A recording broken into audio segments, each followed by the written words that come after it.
to add capabilities to Argus, with like call centers, screening for empty fields in records and all these things. Exactly. And my experience is that now I don't know what type of organization you are, but my learning is that it's quite some effort, it's quite some work to have the right system to be able to transfer the data as need be. And having a third party doing it is very often can be cost effective rather than doing some home ground development or relying on those big vendors who basically ask you for a premium price. Mm-hmm. Yeah. And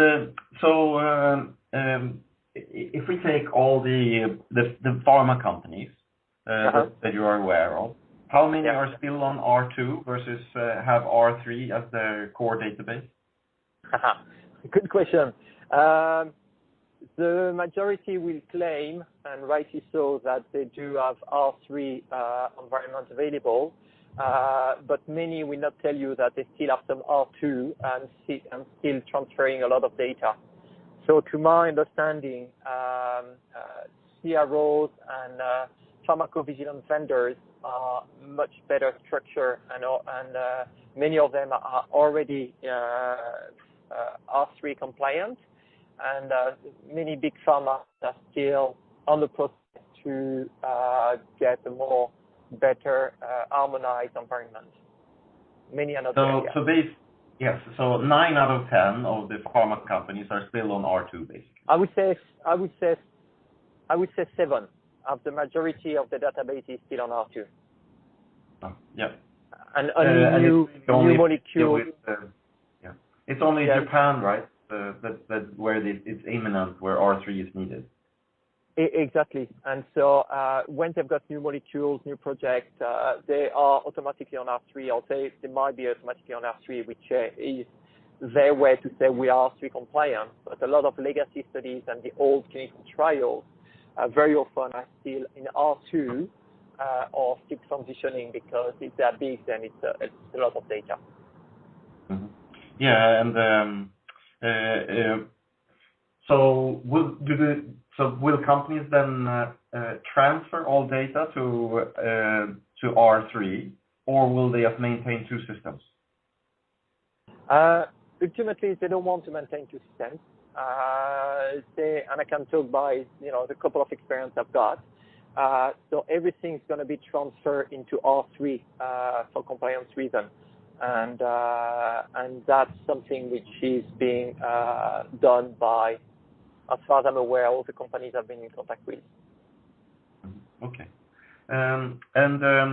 So at the moment, are you aware of when the R3 transition may happen for Europe? It was supposed to happen end of 2018. But there are clearly some delays, and I haven't heard any official new dates from the EMA, because I think they understand the challenges and the difficulties.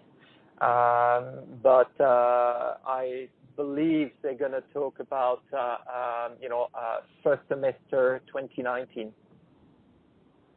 So first half of 2019. That's correct. That's my understanding so far. I spoke to another guy, and he said they're not going to change until the new Amsterdam office is up and running. We will see. As I said, there is no official information available, and everyone is pending and waiting to hear from them. But the EMA realized how much work it is and how challenging it could be. The concern is that they don't want any serious adverse event to fall into the crack, and so I think that's why they're a bit more flexible. Mm-hmm. And so if it was, if you had to make a guess on a date, what would you say it would be?